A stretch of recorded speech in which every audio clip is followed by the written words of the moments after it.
박중규의 브리핑 6 내일신문 박중규 기자 나오셨습니다. 안녕하세요. 안녕하세요. 예. 선거법 얘기부터 좀 해보죠. 참 뭐 기상천외합니다. 네, 뭐 아이디어가 참 많은 것 같아요. 그러니까요. 도저히 생각지도 못했던 방식을 계속해서 내놓으니까요. 이게 지금 김재원 정책위 의장 머리에서 나온 것 아니냐라는 얘기들이 나오던데. 뭐 처음부터 이제 199건 그 민생 법안에 대해서 그 필리버스터를 걸 때부터 예. 전혀 예상치 못했던 이런 아이디어가 나올 수 있는 곳은 김재원 머리밖에 없다, 이렇게 대체로 보고 있죠. 그렇군요. 뭐라고 해야 되나요? 이 잔머리 꼼수가 이게 보통이 아니다. 진짜. 좋게 얘기해서는 전략가고요. 예. 뭐 나쁘게 제대로 평가하시는 분들 보면 권모술수. 권모술수. 좋네. 예. 좀 약간 중립적이네요. 예. 네, 권모술수. 알겠습니다. 일단은 선거법 합의점을 못 찾고 있습니다. 그렇습니다. 지금 뭐 거의 제가 보기엔 거의 온 것 같은데 250대 50 그리고 30석 캡 예. 여기까지는 이제 합의가 된 상황이고요. 이제 마지막으로 석패율인데 석패율제를 도입해야 된다는 이 군소 정당하고 예. 그걸 도저히 받을 수 없다는 이제 민주당. 또 특히나 군소 정당에서는 과거 정부의 김대중 노무현 문재인 대통령까지 다 이것을 이야기했던 부분이다라까지 압박을 하는데도 불구하고 민주당은 역시 꿈쩍도 하지 않고 있습니다. 이게 어찌 됐든 뭐 협상을 다시 하든 양보를 하든 누군가 이 양보를 해야 될 것 같아요. 어느 쪽이든. 양보를 해야 결국은 합의가 될 텐데요. 예. 민주당이 워낙 강해요. 그러니까 민주당의 지도부가 강한 것보다는 당내 여론이 너무 강합니다. 여론이요. 이 의원들이 그렇게까지 해서 하는 것이 정말 맞느냐라는 근본적인 문제 제기가 있고요. 예. 그 문제 제기는 사실 이 방식대로 실제로 시뮬레이션을 하게 되면 비례대표를 거의 얻을 수 없다. 예. 이런 그 이야기들이 나오고 있기 때문에 이것을 지도부가 후퇴를 하더라도 의원총회에 가서 무산될 수 있으니까 이게 받을 수 없다, 이런 입장이거든요. 그렇다면 정의당이 그걸 수용해야 될 텐데 정의당뿐만 아니라 민주평화당, 바른미래당도 다 석패율을 강하게 주장하고 있어서 그런가요? 정의당만 물러선다고 될 문제는 또 아닌 것 같습니다. 또 어쨌든 그 3당은 합의를 했잖아요. 석패율을 그렇죠. 합의로. 그렇죠. 그런 상황이라 현재로서는 약간 합의점을 찾기는 어려울 텐데, 그렇다면은 석패율제를 좀 다르게 운영하는 방안, 뭐 이런 것들을 좀 고민해서 어떤 합의점을 찾으려고 한번 노력하는 게 현재로서는 가장 현실적이지 않나 싶습니다. 비례 의석이 줄어들면서 생긴 문제 같아요. 원래 비례 의석이 충분했으면은 민주당한테도 가는 의석도 굉장히 상당히 있었을 테고, 그러면서 좀 덜 이렇게 빡빡했을 텐데 비례 의석이 지금 현재와 거의 비슷하게 줄어들면서 이게 뭔가 좀 운영의 묘를 찾기가 힘든 상황이 돼버린 것 같아요. 그렇죠. 민주당 입장에서는 사실 이 지역구를 250개로 처음에 225개에서 원하는 보다 늘린 것은 역시 이제 이 자당 중심적인 그런 부분들도 있고 한국당을 설득하려고 하는 그런 방법도 있을 테죠. 왜 그렇게 해야 호남과 영남의 지역구가 줄어들지 않거든요. 이런 부분들을 고민했을 텐데 결과론적으로 보면은 결국 국민들이 보기에는 밥그릇 싸움 아니냐, 이렇게 인식이 될 수밖에 없는 좀 누더기 된 그런 선거법이 됐어요. 그렇군요. 자, 뭐 오프닝에서도 간단히 언급했는데 비례한국당. 이게 근데 비례한국당이 지금 이미 있다면서요? 비례한국당이라는 당이. 이미 있군요. 저는 확인을 못했습니다. 그러니까 저도 기사로 봤는데 이미 누가 등록을 했대요. 아하. 그것도 몇 달 전에 등록을 해가지고 비례한국당, 이런 사태를 예측을 하고 혹시 비례한국당 만든 거 아닌가? 대단한 그 예측력이긴 한데, 이 비례한국당은 그야말로 이 한국당의 위성 정당을 만들겠다는 거고, 누가 보더라도 이것은 한국당의 비례 정당이다, 비례를 위한 정당이다라는 것을 알 수 있도록 당명을 정한다는 거거든요. 그러면은 비례 한국당이 가장 좋긴 할 텐데, 뭐 작은 한국당 뭐 이렇게 해도 될 것 같고, 뭐 여하튼 지금 상당히 예상하지 못한 그런 꼼수를 썼는데, 어떤 사람들은 상당히 기발하다, 이런 생각도 하고요. 이 부분을 하나하나 찬찬히 들여다보면 이 한국당의 고민이 거기에 다 묻어 있어요. 한국당의 큰 고민 중에 하나가 우리공화당입니다. 우리공화당이요. 만약에 현재와 같은 방식으로 민주당 4+1이 합의된 어느 정도 합의를 거친 그 정도까지만 가지고 선거를 치르게 되면 예. 민주당뿐만 아니라 한국당도 거의 비례대표를 얻지 못합니다. 그러면 어디로 그게 흘러갈 거냐? 예. 민주당 지지층은 정의당으로, 예, 예. 한국당 지지층은 우리공화당으로 갈 겁니다. 아. 근데 우리공화당이 원내로 들어와서 상당히 많은 의석을 갖게 되면 한국당을 움직일 룸이 상당히 줄어들게 돼요. 예, 예. 그러니까 우리공화당을 최대한 밀치고 싶어 하는 게 한국당의 진심입니다. 아. 그런 측면에서 보면 당연히 우리공화당 갈 것을 다른 방식으로 해소하는 그런 걸 고민했겠죠. 그렇군요. 그러니까 아마도 이것이 아주 예전부터 아마 고민이 됐을 가능성이 있어요. 우리공화당 때문에. 우리공화당 때문에. 예. 그래서 우리공화당과는 처음부터 통합이라는 것을 고려 자체를 하지 않았거든요. 그렇기 때문에 우리공화당은 어떤 식으로든 조금 진출하지 못하도록. 이 비례한국당, 뭐 가칭 비례한국당을 만들면은 보수 통합은 오히려 안 하는 쪽으로 간다 이런 얘기들이 나오더라고요. 그게 그런 이유 때문이거든요. 그렇죠. 그런 것도 있고 이제 더 이상 필요가 없는 거죠. 예를 들자면 이 지금 통합의 대상에 가장 크게 올라가 있는 것이 유승민계의 변혁, 새로운 민주당 보수당이거든요. 새로운 보수당이 만약에 나오면 여기랑 연대를 할 가능성이 높다 이렇게 봤거든요. 통합 내지는 연대. 그런데 연대할 필요가 없어지는 거예요. 이 연대할 때는 지역구 문제도 좀 있지만 사실 이 비례를 어떻게 나눠 가질 거냐 이런 부분도 있거든요. 그래서 그런 측면에서 보면 통합은 보수 통합은 좀 물 건너간 게 아니냐 이렇게 보는 시각이죠. 참 의외의 곳에서 지금 보수 통합을 막 얘기가 나오다가 의외의 곳에서 이렇게 멈췄군요. 근데 실제로 그 비례 한국당을 만들지는 또 모르겠어요. 오늘 아침에 또 공격적으로 기자들이 또 질문하니까 아직 이건 뭐 그냥 검토하는 단계다 이렇게 이야기를 하니까요. 실제로 통과가 되면은 그렇게 할 건지 아니면은 통과를 못하게 하기 위한 어떤 하나의 그냥 제스처인지 뭐 이건 잘 모르겠지만 여하튼 지금 4+1이 상당히 분열되어 있는 상황에서 이런 식으로 강하게 공격 지점을 찌르니까 이게 더 확산되고 더 그 합의점을 찾기가 더 어려워지는 그런 상황이 되는 것 같습니다. 지금 선거법 처리가 늦어지면서 여러 가지 법안들, 민생법안과 예산부수법안 처리가 늦어지고 있고, 뭐 아니면 또 이제 검찰개혁 법안도 늦어지고 있어요. 그래서 그런 것들을 먼저 처리하자라는 얘기도 지금 뭐 나오고 있는 것 같은데. 그렇죠. 선거법이 지금으로서는 여당도 물러설 수 없는 마지노선까지 와 있고, 저희 군소정당 입장에서도 더 이상 내줄 수 없는 그런 상황에 있다면, 이것은 조금 더 여유를 갖고 더 논의를 하고 다른 것부터 먼저 처리하되 현재 이 패스트트랙에 올라가 있는 것은 쉽지 않으니 민생법안 190여 개의 민생법안과 또 그 예산부수법안 22개를 먼저 처리하는 게 어떠냐 이렇게 이제 민주당이 제안을 했는데 자유한국당 입장에서는 그거를 못 받죠. 못 받을 자유한국당은 지난 그 12월 10일에 그 예산 부수 법안을 먼저 통과시키고 그다음에 예산을 통과시키는 소위 변칙적인 그 회의 운영에 대한 사과를 먼저 해라. 잘못했다고 먼저 해라. 이것을 요구하는데 그렇게 하게 되면 이제 쭉 밀리기 때문에 여당으로서는 받기가 어렵죠. 그래서 그것도 어렵고 또 하나는 군소정당, 4개의 군소정당들도 반대를 하는 거예요. 물론 예산안이나 민생법안 처리를 반대하는 것이 아니라 요 선거법에 앞서서 검찰개혁법을 먼저 하게 되면 나중에 이제 선거법은 팽이되지 않겠느냐 이런 우려가 있는 거죠. 믿음이 사실은 없군요. 그런 부분에 있어서. 그럼요. 뭐 선거법 지금 협의하는 과정에서도 뭐 원안에서 너무 많이 후퇴한 상황이라 서로 그런 것들을 신뢰 관계로 하기는 좀 어려운 상황입니다. 그렇군요. 근데 검찰개혁법안은 지금 거의 합의에 도달했다라는 얘기가 나오고 있습니다. 그렇죠. 검찰개혁법안은 이제 3가지입니다. 공수처법하고 검경 수사권 조정을 위한 검찰청법, 형사소송법 이렇게 돼 있어요. 근데 공수처법 같은 경우에 가장 핵심이 역시 공수처장을 누가 할 거냐, 어떻게 뽑을 거냐 이런 부분인데 그것도 거의 합의를 했습니다. 추천이 7명 중에서 6명이 찬성을 하는 2명을 대통령에게 올리면 대통령이 그중에 1명을 지명해서 국회에 보내고 그걸 청문회를 거쳐서 임명한다 이런 겁니다. 추천위원회에서 그거는 7명 중 6명이 합의를 해야 되는 거죠? 그렇죠. 그 추천위원회는 누가 만드나요? 추천위원회는 이제 각 당이 이제 각 당이. 예. 그러니까 국회에서 하는 거네요. 국회에서 그러니까? 하는 거죠. 아, 그렇군요.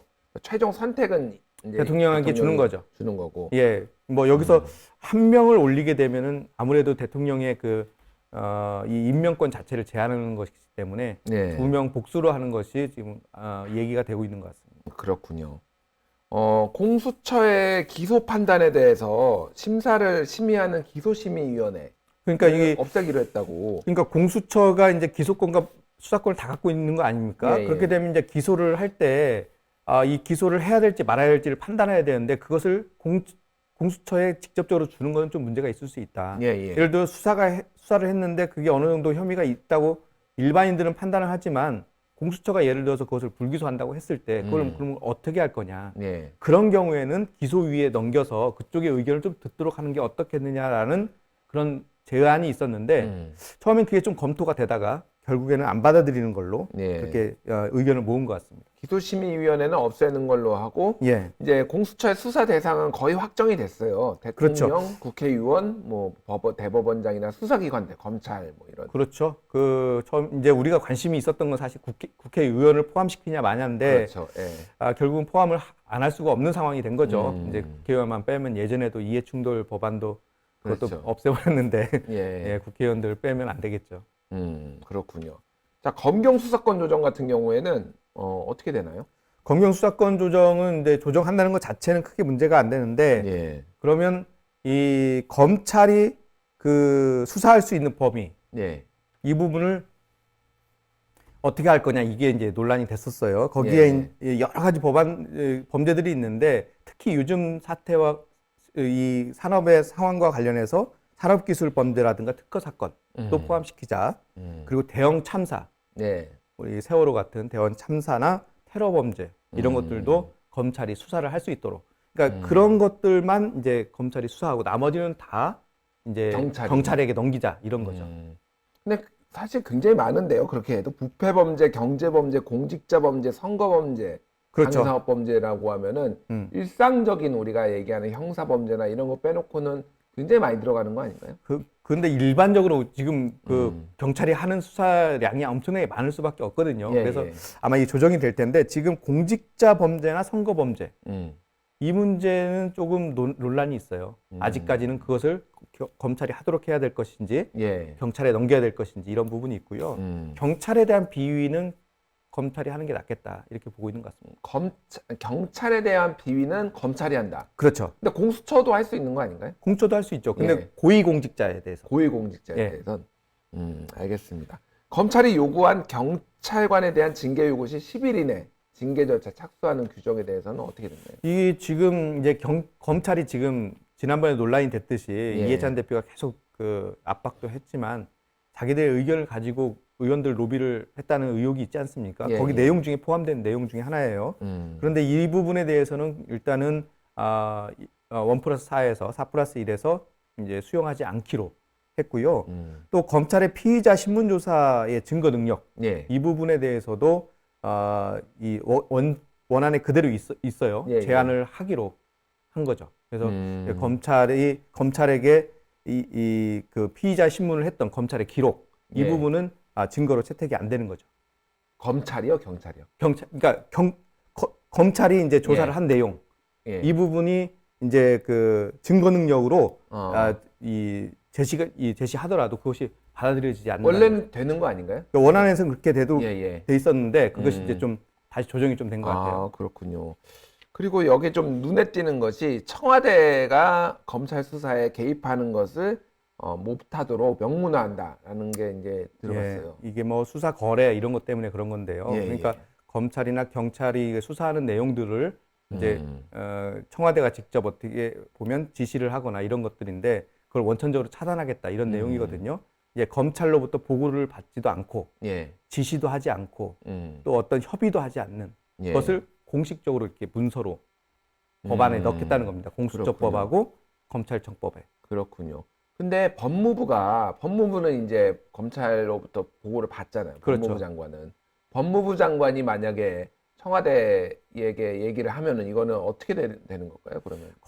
그것은 좀 애매한 측면도 있네요, 그게. 예. 근데 일단은 청와대의 의지가 중요하겠죠. 본인들이 지금처럼 그걸 받지 않겠다라고 하면은 법무부로부터도 그것을 뭐 확인해봐라 예. 아니면 어떻게 된 거니 이렇게 얘기는 하지 않겠죠. 예. 통과가 되면 시행 시기는 최대 1년까지 늦춘다라는 게 이제 포함되어 있네요. 예, 이게 부칙으로 넣고자 한다는 그런 입장인데 예. 이 공포가 된 이후 법이 공포가 된 이후 6개월 이 지난 다음 1년 이내에 예. 그러니까 최대로 1년 이후에 이제 시행을 할 수 있다 이거거든요. 그러면 그 사이에 검찰이든 경찰이든 좀 이 법을 집행할 수 있을 만큼 자신들의 어떤 준비를 예. 개혁도 하고 또 구조도 좀 바꾸고 이런 시간이 좀 필요한 거죠. 그렇군요.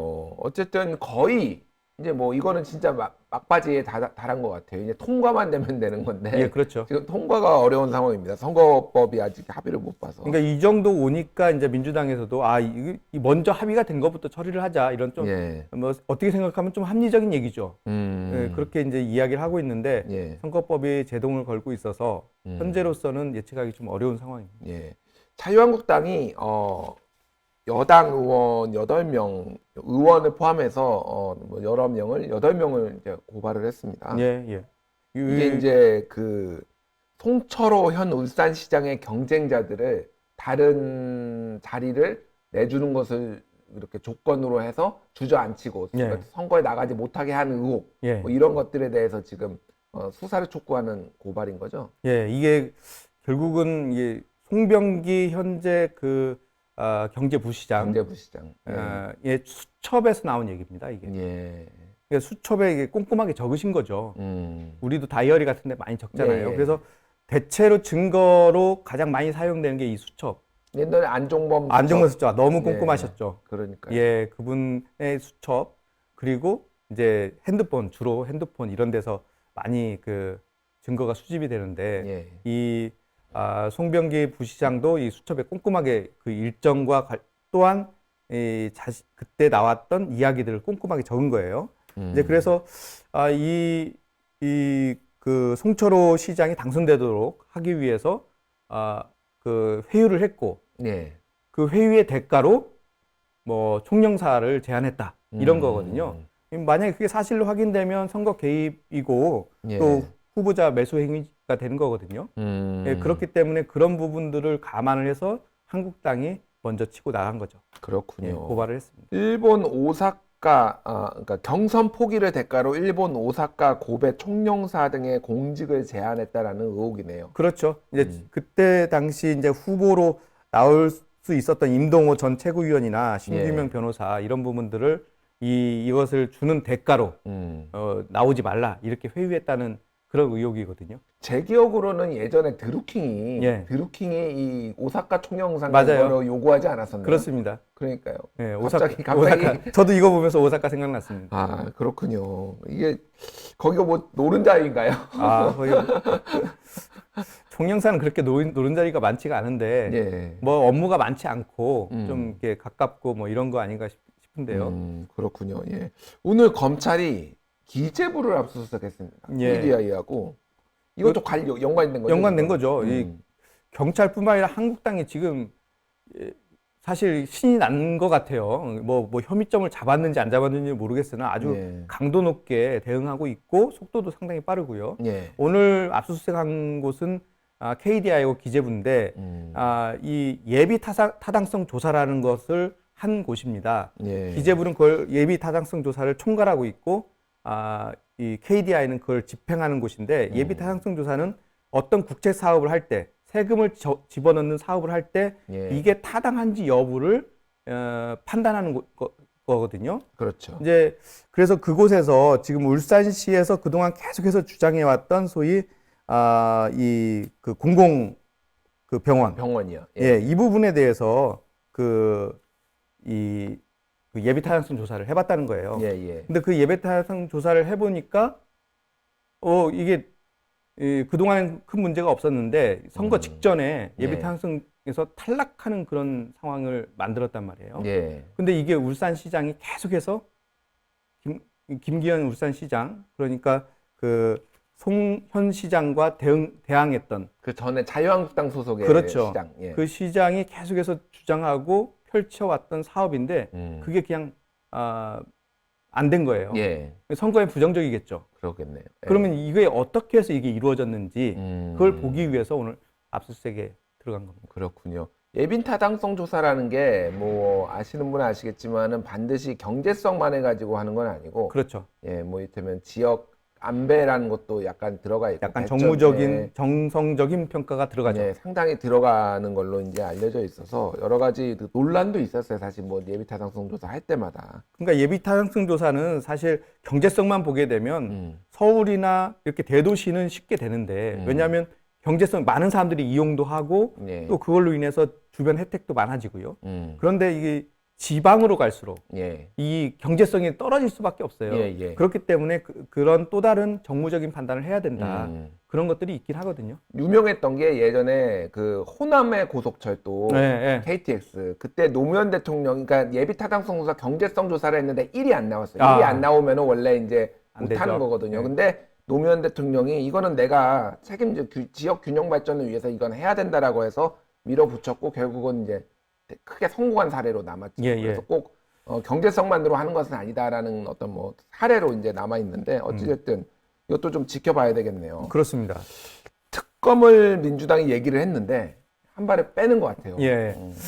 이게 우리가 계속 얘기했잖아요. 이거 약간 무리수라고 이거. 예. 이상하다. 예, 이상하다. 그러니까 이게 민주당 입장은 이해가 돼요. 예. 왜냐하면 너무 일방적으로 검찰이 지금 하고 있고 또 이 집권 여당 또는 집권당 입장에서는 이걸 통제할 방법이 전혀 없는 거예요. 예. 청와대도 역시 손을 놓고 있고 이런 상황에서 그럼 할 수 있는 방법이 뭐냐? 뭔가 고리를 걸어야 된다. 예. 그러니까 특검이라는 방법밖에 쓸 수 없었던 거죠. 그 이해는 되는데 사실 여당이 행정부에 대해서 특검을 하는 건 사실 부담이고 예. 실제로 그걸 한다고 하더라도 성과를 얻어내기가 참 어렵다. 예, 예. 이런 부분에서 일단은 수사를 지켜본 다음에 정말로 문제가 있다면 그때 다시 추진하겠다 이렇게 한 발을 뺀 거죠. 자유한국당은 근데 국정조사는 해야 된다라고 지금 계속 여전히 요구는 하고 있죠. 하고 있는 상황이고. 그렇습니다.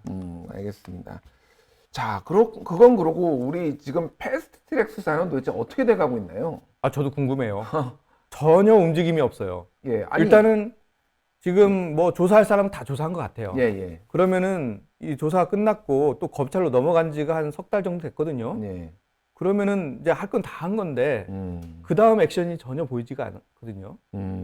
참 이해하기 어려운 대목이고. 아니 지금 막 엄청 공격을 받고 있잖아요. 사실은 여당 쪽으로부터. 그러면 예. 뭔가 그런 거를 좀 분산시키기 위해서라도 예. 지도부에서는 패스트트랙 수사를 해서 균형을 맞추는 듯한 액션을 취할 수도 있을 것 같은데 예. 이상하게 안 움직인단 말이에요. 여당이 그래서 계속 의심을 하는 거예요. 예. 왜냐하면 그동안에 수사를 했던 내용들이 검찰의 수사 내용들이 곧바로 한국당에 가는 경우가 많이 포착이 됐거든요. 예. 특히나 그 조국 수사와 관련된 부분 또 정경심 교수와 관련된 부분들 그 청문회 과정에서도 그걸 어떻게 알았을까 하는 내용들이 한국당에 가 있는 거죠.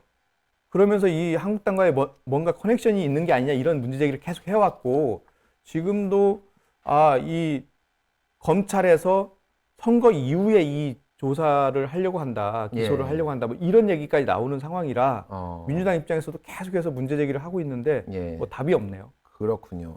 알겠습니다. 좀 지켜보겠습니다. 지금까지 박준규의 브리핑 식스 내신문 박준규 기자였습니다. 감사합니다. 감사합니다.